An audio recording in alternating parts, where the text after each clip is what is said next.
ये होली की कहानी पता है आपको? अजब पता है होली की कहानी? बस ऐसे ही गाना उड़ाते हो। मैं सुनाती हूँ आपको होली की कहानी। एक राजा रहता था। कौन था? राजा। उसका एक पुत्र था, बेटा। उसका नाम था प्रहलाद। क्या था? प्रहलाद। वो बड़ा ईश्वर भक्त था, भगवान की पूजा करता था। अपने पिता से भी ऊपर किसको मानता था? भगवान को। तो उसके पिता उससे गुस्सा होते थे कि ये मेरे से भी बड़ा भगवान को क्यों मानता है? मैं इसका पिता हूँ, मेरे को बड़ा मानना चाहिए। सारे मैं तो राजा हूँ, सब मेरे को मानते हैं और ये जो मेरे को छोड़ के भगवान को मानता है। किसको मानता है? भगवान। हाँ, तो वो गुस्सा होकर उन्होंने बोला कि मैं तो इसको मारूंगा। क्या करूंगा? मारूंगा। तो उसने जो होलिका बनाते ना, उस दिन है ना लकड़ियां मंगवाई। क्या मंगवाई? लकड़ियां। और एक होलिका नाम की राक्षसनी थी। क्या थी?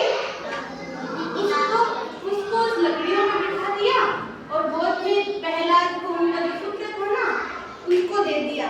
किसको दे दिया? प्रहलाद को। और लकड़ियों पे क्या लगा दी? आग, उसको जलाने के लिए। हाँ, होलिका